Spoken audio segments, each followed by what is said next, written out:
Welcome everybody to this week's special episode of Ro-JoSports. I'm your host Rob. Alongside of me is my main man Joe. What's up, buddy? Hey, what's going on, Rob? And we have a special interview today, and it should be a hell of a slam dunk of an interview with our guy here, Richard Safa of the Coastal Bend Cougars Junior College in Beeville, Texas. How you doing, man? I'm doing good. How are you? Not too bad. Hey, we appreciate you coming on here. Sir, appreciate you for having me. Yeah. So we'll get right into the questions and different things like that. And sometimes we kind of trail off a little bit, which is okay. Yeah. But that's the beauty of interviews, I guess, right? And podcasting. Yes, sir. Yes, sir. Okay, so looking back at your high school career, what is one thing you thought mattered for recruiting that actually didn't? Ranking was like a huge thing for me growing up. Watching like Ballers Life and all that stuff because that's what they showed us. But like going into college basketball, ranks didn't really matter.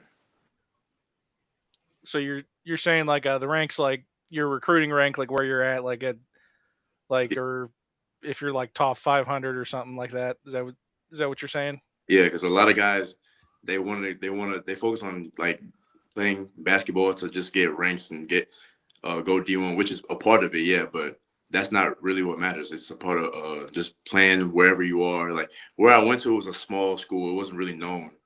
It wasn't really like known for good basketball. But if you're playing good basketball, you're gonna get noticed by anyone. So That is true. That is true. One of the my proteges, I like to call him, Jameel. I took him up to Shawnee State University. He had no offers, anything like that.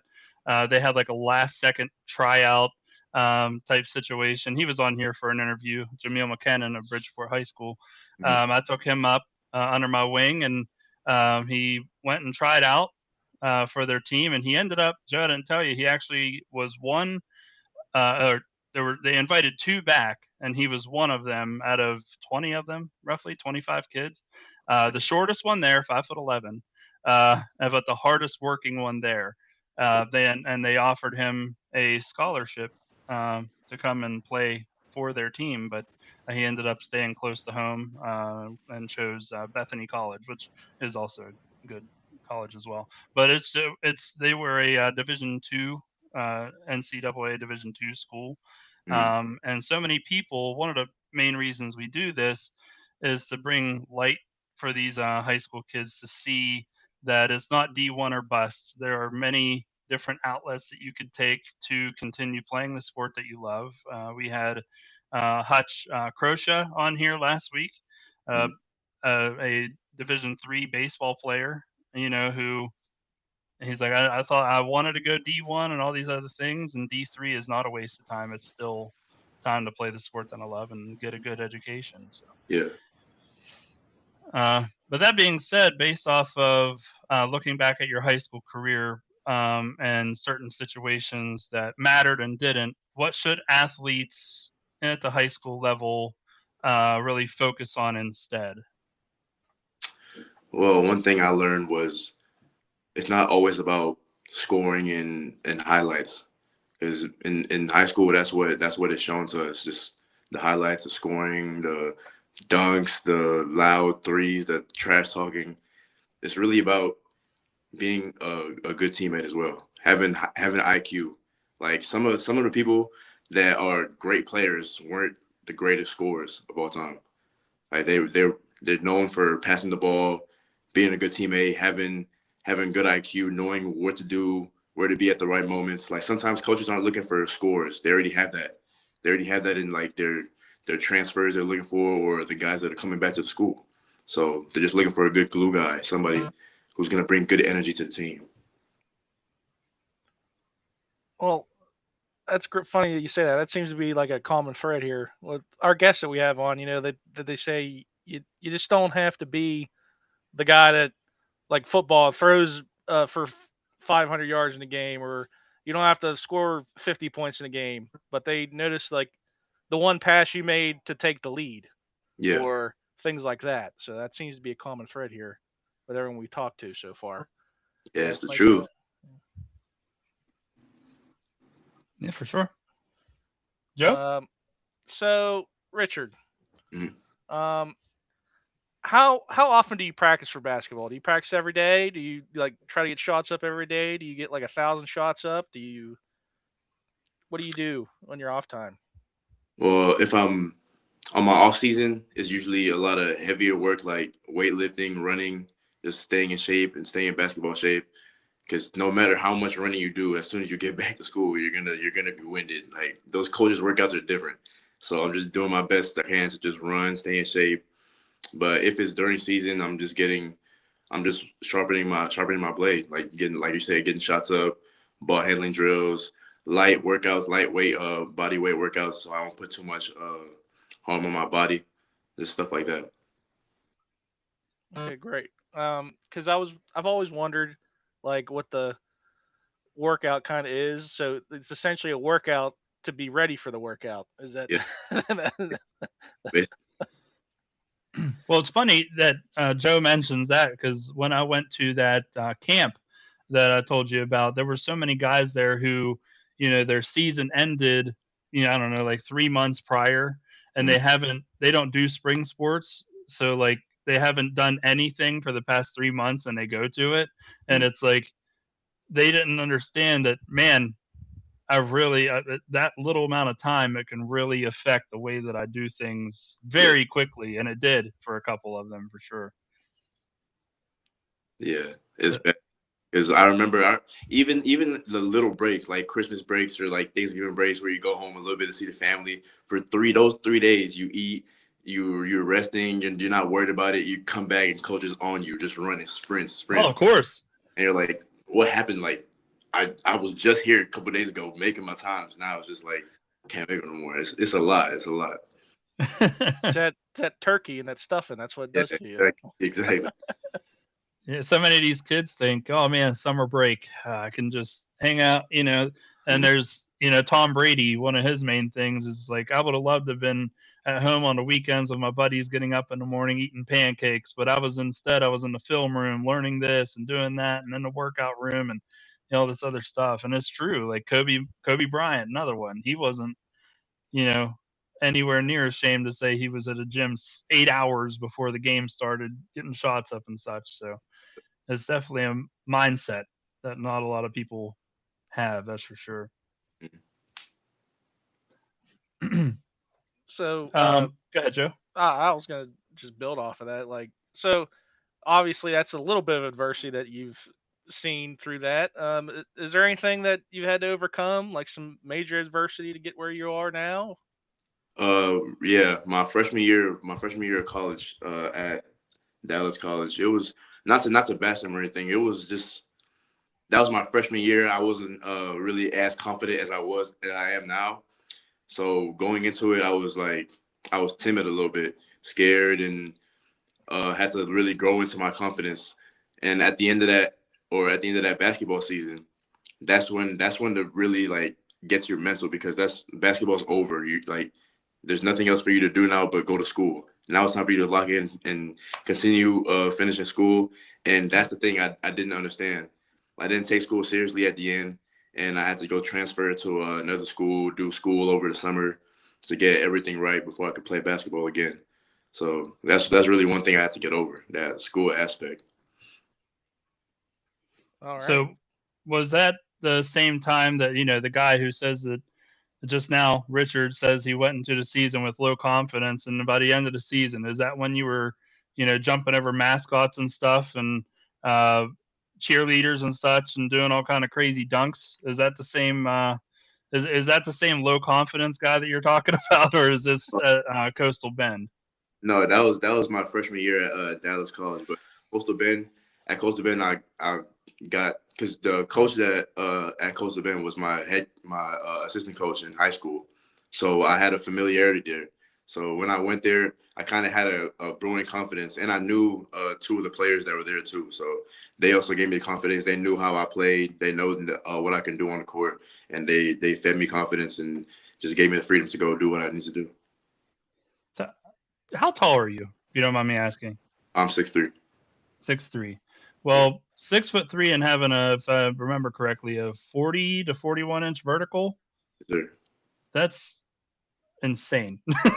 Like, well, what is something that some of the players in this area who are in the 5'11" to 6'3", 6'4", so many kids today think that the game live and dies by 30-foot jumpers from behind the arc. What's something that they could work on that you've worked on all this time to get yourself to get that kind of vertical Mhm. and throw down those Vince Carter like dunks? um, what coaches really look for in a guy at my height or shorter? Sometimes, I mean, shooting does help a lot, but it's also, like I said, IQ, knowing where to be at the right time, making the right passes, and defense for sure. Defense, you have to be able to play defense. If you're not going to be able to shoot or like make the right passes, you have to be able to play defense, and that's how you stay on the court. That's what Patrick Beverly did. He played defense. He was a pest, and he was able to stay on the court even at his height. Oh yeah, he was he was something else out there. Yeah, He's kind of like Dennis Rodman, but not quite to that level. But not still, he get in their head and uh, uh, okay, Yeah, Joe. Richard. So talking about, is there anything that you would do differently that we since we talked about your adversity? I know you started talking about school. So is there anything that you would change? I would take it a lot more serious because I'm Nigerian, so Mm, my parents coming from Nigeria didn't really understand like the sports world. Like going into high school, I didn't even know about like Division 1 schools, Division 2 schools. Like I was just play basketball because I like the sport. But going into my junior year, senior year, that's when I like got more of an understanding of the sport and the levels of where it could take me. So I started playing AAU, but it wasn't as serious. Like I would only practice in school or AAU, so I wouldn't take it as serious as I am now. But I would definitely take it more. What year are you right now? I am a junior now. You're a junior now. Okay. What is the transfer portal look like for JUCO students? I don't know if you've faced any kind of situations like that. I know a lot of Division 2 and Division 1 programs look at the JUCO level for incoming transfers to try out for programs and things like that. Is that anything that you have been a part of or faced or had the opportunity to do? And what does that look like coming out of junior college? Yeah, a lot of people don't understand that NCAA portal and JUCO portal aren't the same. Like you can't come out of JUCO and say that you're in the transfer portal. You're not because you haven't played NCAA basketball. But JUCO portal is different because you can reach out to those coaches on Twitter, on their email by number. They reach out to to your coaches, and you'll get talks with them. Me and my friends have been going to, or me and my couple of teammates have been going to camps to go reach out to those D1 schools. And sometimes agents will hit you up. I had two agents hit me up and try and help me get recruited to play Division 1 basketball. So there's just different little things like that.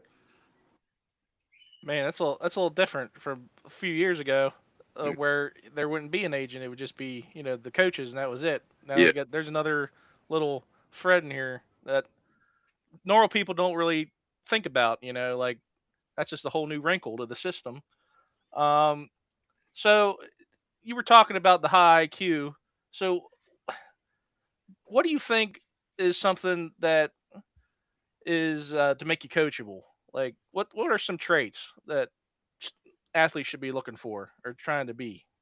Uh, Traits I would say to be coachable is like just being able to take a coach's response, like understanding that it's not how he says it, it's what he says. A coach could be yelling at you, just digging you down, but you have to understand like he's not coming at you. He also wants to win. He's a competitor as well. Like he's putting you on the court because he trusts you to go make the winning play, go make the right plays, and go win. So being able to take that and not like, because I had a couple of teammates like way back then not being able to take that response from a coach and like talk back, and that's not good for a coach to see from the sideline and see that like they don't want any bad kids coming in. They want coachable kids people who are trying to learn and grow. So you sometimes you got to take it and just go from there. And at the end, go out there and make the right play. The coach will always come and pat you back, pat you on the back, and be like, "I know you could do it." One of the questions I had that kind of leads into what Joe was asking about. Whenever the coaches come to the high school level to watch players play, what are coaches really looking for at the end of the day? Like, I'm sure that when you played in high school, you have a recruiter coming to watch you from such and such college and whatever. You know, are they looking for you to score a bunch of points? They looking for you to be a loud communicator on the floor? A facilitator, a general? Are they looking for you to be the guy picking up the teammates and all those other things? I'm sure it all goes in hand. But Mhm. what's experience been like in that regard? From what I've seen, they like the talkative guys, because a lot of people see coaches and they're like, okay, they just want the ball in the hand. They're not passing it. They just want to go score, get mine. I want to get mine. I want to show off for the coaches. But they want the talkative guys. They want the guys that'll pick up their teammate. They want the guys that were on defense. Hey, screen right, screen left, screen left. Hey, I'm here, I'm help. They want you to be loud and be able to control your team. Like help Yeah. in other ways people can't. There's guys like that. Yeah, I think that's something that definitely sets apart a lot of students and student athletes.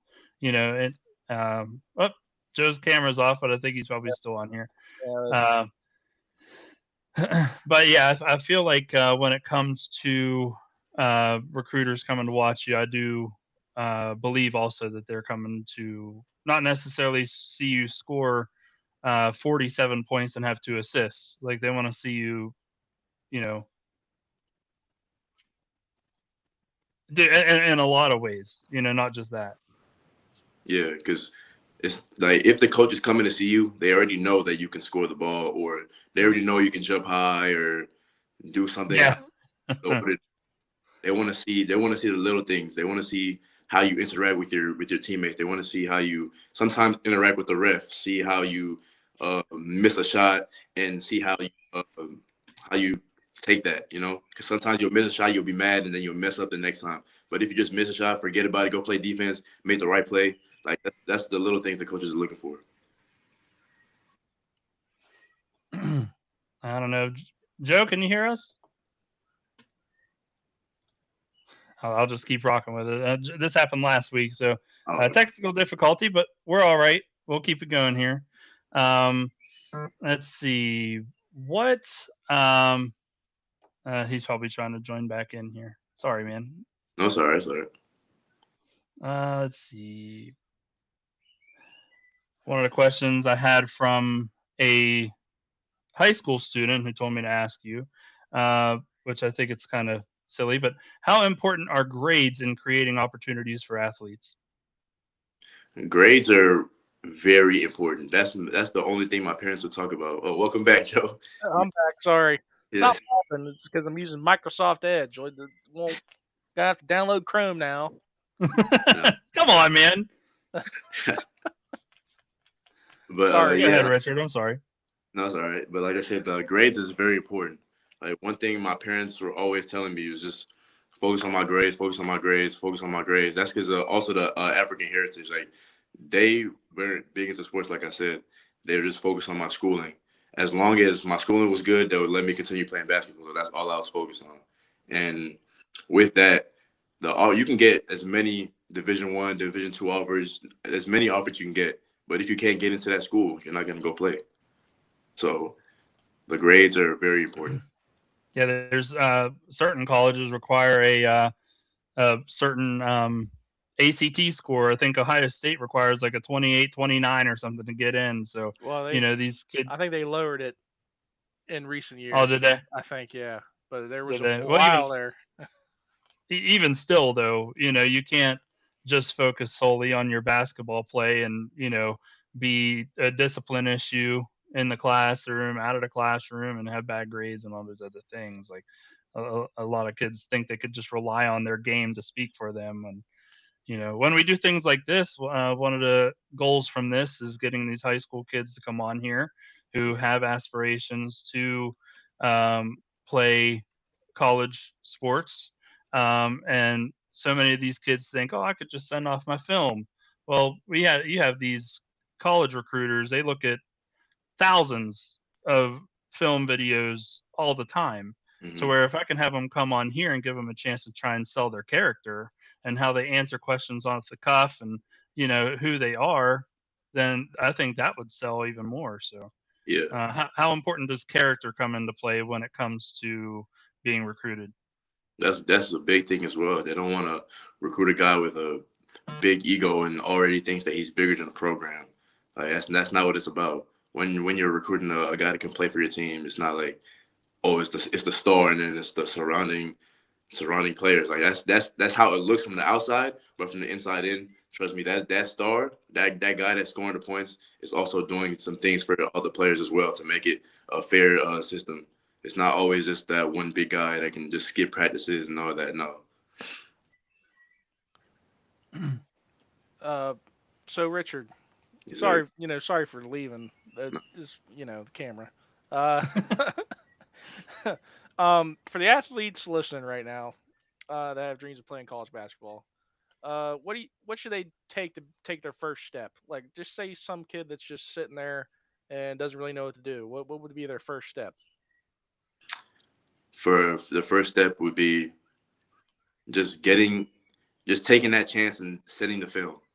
Because I was scared to send film because I was scared of like not getting a response, but that doesn't do anything to you. Sometimes they'll respond, sometimes they won't respond, but you yourself taking that initiative and putting your film out there because you never know who's watching. So you never know. I was just on a random live and you guys joined in and asked me to be on here. So like you never know who's watching. So just take a chance, send your film out. A coach might take their chance on you, and it all gets started from there. Joe said, "What is the first step they should take? What is the first thing they should stop doing?" First thing they should stop doing is procrastinating. Procrastinating is a very, very bad thing. If you say you want to do something, do it then. Do it then and there. That's one thing my dad says. Do something then and there so you can just forget about it and you remember that you already did it. Because if you procrastinate, say, "Oh, I'm gonna send this film tomorrow. I'm gonna edit this tomorrow." It's just gonna keep on going and just keep going and going. Other things are gonna start popping up, and you're gonna forget about it. And you're not gonna get it.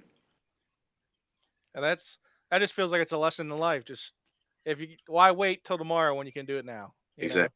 Exactly. That's a great lesson for life for all the kids listening, whether they're playing basketball or football or baseball or they just want to go and be a business major or something. That's a great trait to have.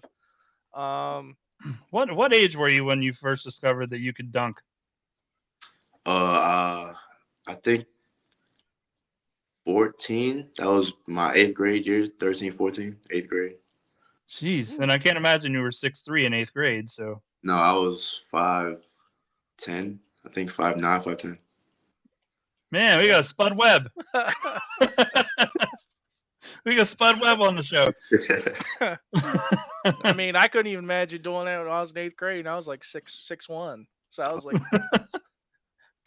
but I can't even jump over a piece of paper. But that's just how it is for me.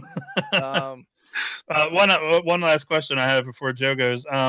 The pictures that were sent to me and that were featured for this interview, Mhm. was that like a college like nighttime introduction to the players event or something to where you had mascots that you were jumping over and dunking and under the light, or sorry, not under the lights were off, but what was going on there?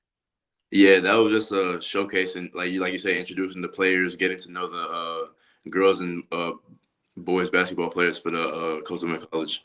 We were doing a little dunk contest, we did a 3-point contest, and then we did the all-star game. That's awesome. I love that. Uh, I was gonna ask. This is the very important question for us, Richard. I mean, I ask it every time. It's what's your favorite Gatorade flavor? Uh what's the white one called? What's the white one? Oh, I think it's like Glacier Cherry or something like Yeah, that. The cherry, yeah, Glacier Freeze, whatever. Yeah, that's my favorite one right there. that's a good one. We've That's a had new that one one. before. Well, I Is think it? we've had that one before. Yeah, I think we've had Okay. one other one. But it was a Okay. while ago. But I respect it. That's a good flavor. I agree with that one. And then the follow up question is, what's your favorite wing flavor? Wings. I'm really basic on wings. I'm not gonna lie. Every time I go somewhere for wings, I probably just go buffalo. I'm really basic on wings. Yep, that's the popular one. Buffalo That's or honey barbecue seems to be the okay. And go-to. then, well, since you're it's buffalo and the buffalo sauce. Hmm. Are you blue cheese or ranch? Oh, ranch for sure. Who Oh orders blue man, cheese? the This blue guy cheese is at the What? bottom of the blue cheese screen. is the way to No, go, man. no, I'm no, telling you. no. If you get one of them hot wings and you dip it in the blue cheese, I tell you, it's great. No. Don't knock it till you try it, I'm a man. round I'm telling you. guy. Ranch guy through and through. Uh, so, um, when it comes to your college career or high school career, um, who has been like, or what's been like the craziest game you've been a part of, or has there been any kind of clutch moments that you've been a part of that you'd like to speak about, or the biggest dunk you've done, or have you ever posterized? Well, yes, you have. I saw the video, but speak about some of your own experiences, of course, in here as well. Well, biggest game in high school will probably be my junior year of when we were playing a team that we were supposed to beat. Like everybody in the district knew we were supposed to beat them. Everybody in the gym knew we were supposed to beat them. But somehow we were down the first half. We were down like at least 15, I think, something like that. And then the second half, something just a fire just got lit under us, and we just came back and won. And I made the pass from the other side of the baseline to my teammate at half court, and he one dribble pull up and he just win the game for us. That was a fun game for us, winning that. But knowing we could win that game, it still hurt us a little bit. But that game winner was very big for us.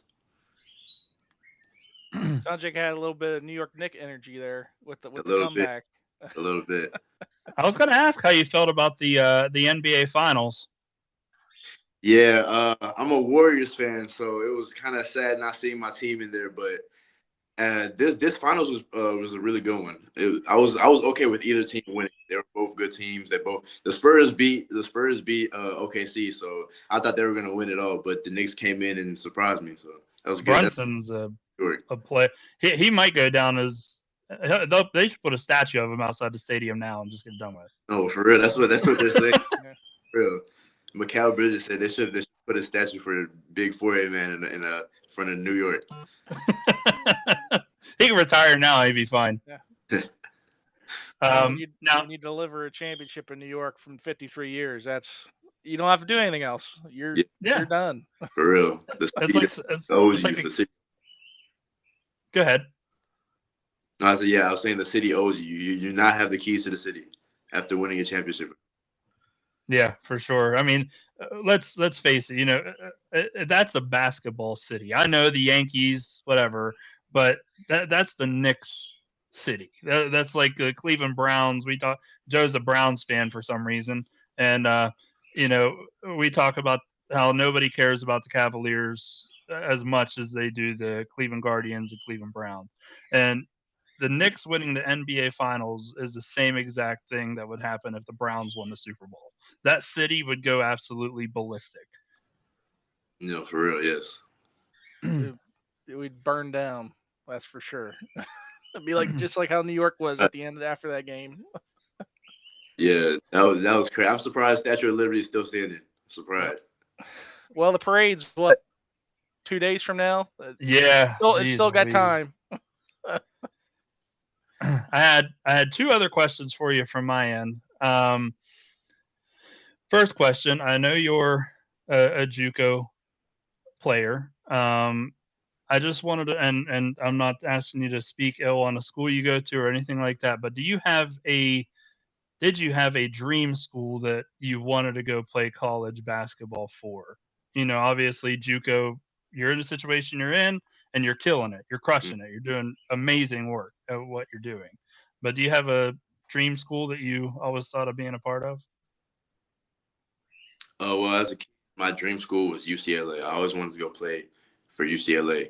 I don't know for what reason. I just like the atmosphere, the team jerseys, the players, Russell Westbrook, Kevin Love, Sky Clark, Riesely. Like I just loved UCLA. But now growing up, just being able to play D1 basketball anywhere is a dream come true.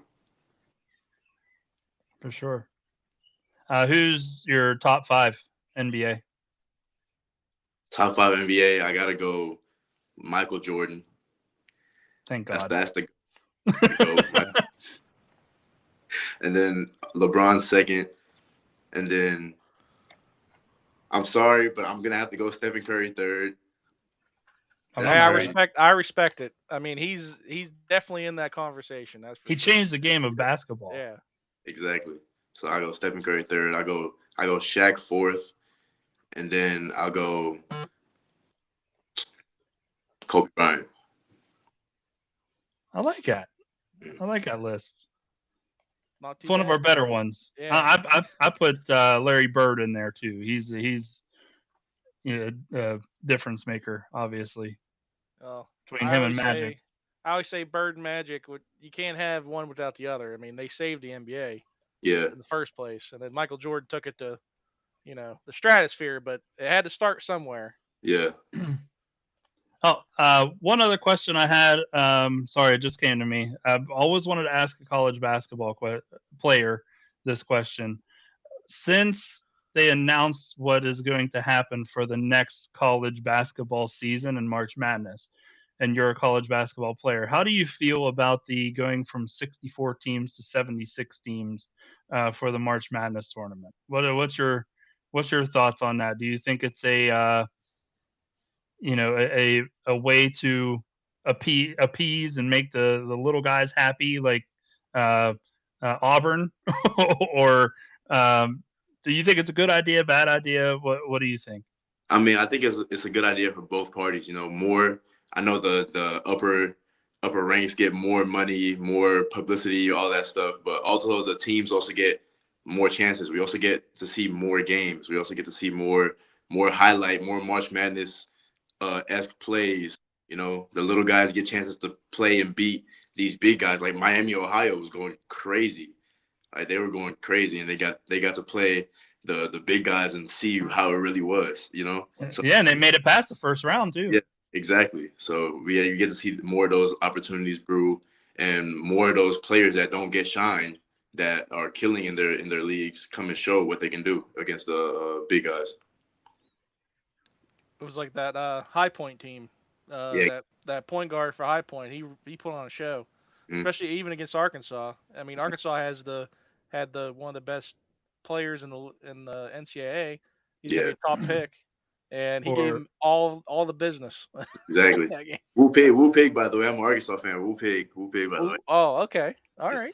that's a new one too. I don't know if any Yeah, too many Arkansas fans. I yeah. love, Not another team that I like, or kid that I like that was featured. I can't think of what his name is. Joe, you're gonna yell at me for not knowing, but the center for St. Louis, what was his name? He was sinking Oh, all his. uh, Robbie. It's Robbie Avila or something like that. I think I want to say his name is, and his nickname's like That Cream Abdul-Jabbar, isn't that? Yeah, What yeah, they I call him? remember that. Yeah, yeah. I mean, like you said, seeing the smaller schools and the ones who wouldn't have that opportunity, now we're going to get to see them a little bit mm, more of them get that opportunity as well. So, yes, sir. yeah. Is there anything that we didn't talk about on here that you would like to, bring to the table? Anything that you wasn't shared that you think should be? Any topics that you would like to bring up? I would like to talk about the recruitment past JUCO, because some I see a lot of JUCO guys shoot for, like, oh, I played JUCO, now it's time to go D1. No, it doesn't. It doesn't really end there. And some guys they just give up after the season because they're not getting what offers that they think they should be getting. But getting those little D2, D3, NAIA, whatever offers is also making it out of JUCO. That's going to another collegiate level that you weren't at as another opportunity for you to go play basketball and go better yourself and show yourself. So a lot of those guys that, because I see on Twitter like a lot of coaches posting like, oh, guys are just ghosting coaches, and like that's the opportunity for you to go play basketball. Like a lot of guys in your position at home, sitting on the couch, would easily just take that. Like they want that right now. They're in the gym working every day for a little bit of opportunity to go do that, and you're just ghosting a coach because that's not the offer that you think you should be getting. Like, just accept it, go play, go show that you want to go play at a higher position, and go get it. So you think there's more of a sense of entitlement? Yeah, for sure. Okay. Interesting. I never thought about that. Yeah, that's what I mean. We're learning some new things here. I mean, I was just thinking like even if you, let's say you get noticed by a Division 3 guy and you go there and you ball out, who's to say that Division 2 or Division 1's not going to be calling you next Exactly. at the next step? So Yeah. I mean, Or one of our past guests that we've had on here before, Chris Richardson of Wheeling University. He's always looking in the JUCO and Division 3 programs for players. So I know that um, he talked about the junior call when he came on here. If you go on our Spotify or anything like that and look for the Wheeling University Chris Richardson interview, you would hear a lot of what Division 2 coaches look for when it comes to the portal and transfers from JUCO and things like that. So definitely important that you brought that up for sure. Yeah. and as they say, the best ability is availability. That's Exactly. the What are you majoring in? I major in kinesiology. Okay. uh, what is that, sir? I'm not familiar. It's like sports science. Like Oh, okay. you can go into coaching, you can go into being a physical therapist, you can go into being a personal trainer with that degree. Oh, okay. I get it now. So it's probably like kinetic energy. So you're always moving. Okay, I got it. I see. If I would have done some thinking on it, I would have figured it out. So basketball wise, what does the future look like for Richard Safa? Well, now I'm looking at two Division 1 schools, maybe a third. One in Abilene Christian University, another Houston Christian University, and maybe UT Arlington. Okay. I know all three of those. Is there? Now, My are those situations where those coaches have reached out to you personally, or that you had to go and send film out, like you talked about how these high school kids should make the first step? Did you make that first step, or how did that happen? Well, that's the other part I was talking about, where with the recruiters and the agents helping me out. Some of those recruiters have technology that we aren't able to have as players. Like they can reach out. They have so many phone numbers and connects of coaches and stuff that sometimes the D1 coaches just miss out on because they get so many emails of different guys wanting to come play for their school. So me having a recruiter put me uh, above some of those players, and they were able to watch my film and see how I played and liked it, and we got to connect. That's awesome. Good for you. Good So, for you. And I'm telling you, with the way that I saw some of your videos and you dunking and things like that, let me tell you, the best school in college basketball, my Michigan Wolverines and Dusty May would absolutely love to have you on their squad. So don't be afraid to reach out to the best college basketball program in the nation. I'm just saying, getting him stirred up a little bit, but jeez. hey, what they did was crazy. They were really good. They were a really good team. Yes, Yeah. they were. I didn't see that coming. I'm not gonna lie. Yaxel Lindenberg or Lindenborg or however you say his name. Mm. He's a lot better than I thought he was gonna be. That's for sure.